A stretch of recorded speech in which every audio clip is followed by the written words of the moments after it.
Muito boa a todos, este é mais um vídeo do canal do Oliver e hoje ele fala sobre a Terra plana em 10 minutos. O horizonte se vê plano, não importando a altura que está o observador. Todos os vídeos de aviões, drones ou balões a grande altura, se for gravado sem utilização da lente olho de peixe da GoPro, vai aparecer um horizonte plano, mesmo a 3.000 metros de altura. Somente a NASA e suas comparsas mostram algum tipo de curvatura nas suas imagens falsas feitas em computador. No entanto, o horizonte vai se encontrar sempre à altura dos olhos, na medida em que vamos ganhando altura. Assim você não tem que olhar para baixo para vê-lo. Se a Terra fosse uma esfera, sem levar em conta seu tamanho, o horizonte não se elevaria, ficaria fixo e teríamos que olhar para baixo para poder enxergá-lo. Se a Terra fosse uma esfera de 40.000 quilômetros de circunferência, segundo a trigonometria esférica, o horizonte deveria desaparecer da nossa visão 8 polegadas por cada milha de distância elevada ao quadrado. No entanto, você enxerga objetos em distâncias que jamais poderiam ser visíveis se houvesse a tal curvatura. Você vê a cidade de Chicago a partir de Michigan a uma distância de 96 quilômetros. Isso seria impossível se a Terra fosse uma esfera, porque ela estaria oculta atrás da curvatura a 2.354 metros. A característica física da água é de estar e permanecer nivelada. Quando este estado está afetado por alguma influência externa, o líquido vai se mover até recobrar seu nível. O que observamos no mundo real é que a superfície de toda a água em repouso sempre forma um plano horizontal. A Terra esférica giratória não é consistente com essa propriedade da água, mas num plano imóvel, sim, claro é. Segundo a teoria heliocêntrica, a Terra se encontra girando e orbitando pelo espaço sideral a milhares de quilômetros por hora. E sem dúvida nada você sentiu ou ouviu a respeito de sentir alguma coisa desse tipo. Todos os experimentos científicos feitos aqui na Terra provam que ela não se move de jeito nenhum.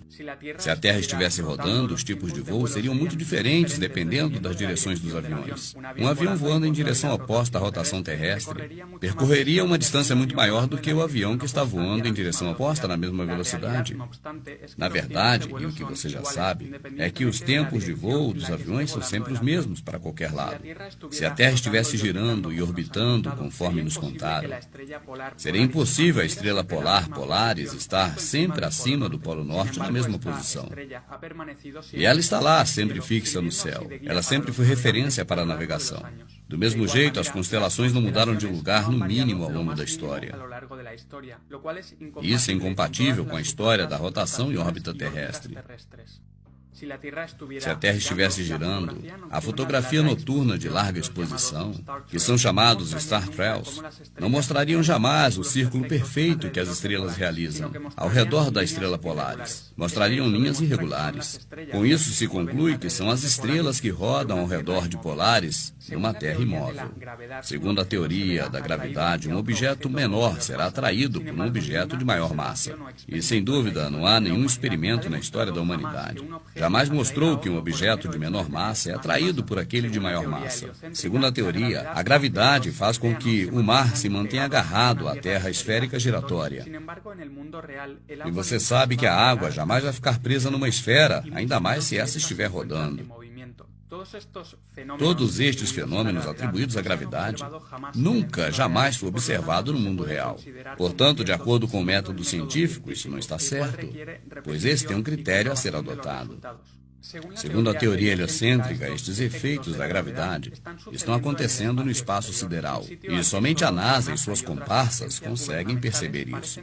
Mas quando analisamos as imagens apresentadas pela NASA, vemos que na verdade são todas composições gráficas feitas por computador.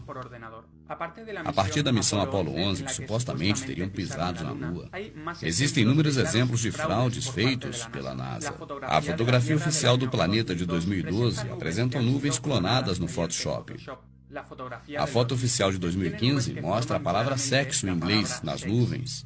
O tamanho dos Estados Unidos varia enormemente entre a fotografia de 2012 e 2007. A suposta gravação de Júpiter de 2016 feitas pela Hubble é claramente uma animação de computador. Além disso, as fotografias de Júpiter de 2014 e de 2016, elas são idênticas. Sabemos também que nas gravações da estação espacial dá para se ver bolhas d'água, o que demonstra que esses astronautas não estão no espaço sideral, mas sim numa piscina, e o fundo é modificado pelo computador, como se fazem nos filmes. Outros detalhes fraudulentos têm sido detectados nas gravações da ISS. Usam cabos para simular o efeito da gravidade zero. Segundo o modelo heliocêntrico, o Sol é uma bola de fogo muito maior do que a Terra. Ela se encontra a 150 milhões de quilômetros. No entanto, gravações feitas nas alturas mostram um foco de luz logo abaixo do Sol. Isto mostra que ele está muito perto da Terra, logo acima das nuvens. O tamanho do Sol e também da Lua são muito menores do que o da Terra. Isso você pode ver a olho nu. Os raios crepusculares que chegam até nós através das nuvens também prova que o Sol está muito perto, porque se o Sol estivesse tão longe, os raios entrariam de forma paralela e não de forma triangular. Os eclipses são previstos hoje exatamente como as civilizações antigas previam há muitos séculos atrás, muito antes de se inventar a teoria heliocêntrica de Copérnico. Obtendo as datas dos eclipses anteriores, consegue-se prever claramente os eclipses que ocorrerão no futuro, porque seguem sempre os mesmos padrões. E a causa dos eclipses, segundo o modelo heliocêntrico, é o perfeito alinhamento no espaço sideral da Terra, a Lua e o Sol. E sem dúvida a causa real é muito diferente. As antigas civilizações e muitos astrônomos ao longo da história têm falado de círculos escuros que não emitem nenhuma luz. E esses estão girando no firmamento junto às demais estrelas. E este efeito foi comprovado recentemente em um voo turístico, onde as pessoas pagaram para ver o eclipse solar 2015 desde o alto. As gravações feitas de dentro do avião mostram círculos escuros próximos ao Sol. E foi um deles que o tapou para provocar o eclipse.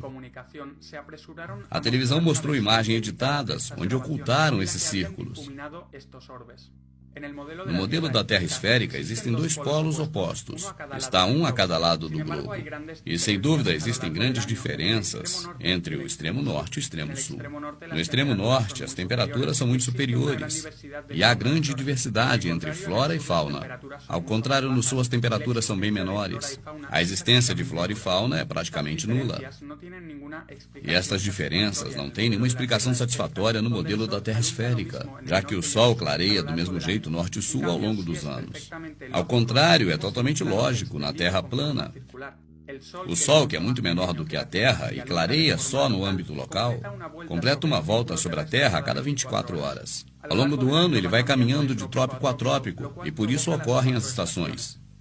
Ao percorrer uma distância bem menor na circunferência do norte, ele circula muito mais lento do que no sul, e por isso que a temperatura é mais elevada. Por outro lado, o Sol tem que viajar mais rápido na circunferência do Sul para dar a volta em 24 horas.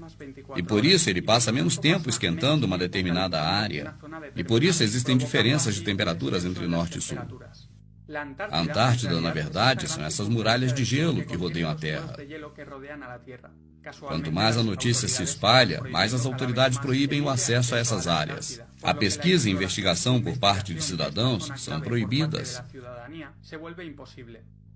O Polo Sul, portanto, não existe. O que existe é um eixo magnético localizado no centro da Terra.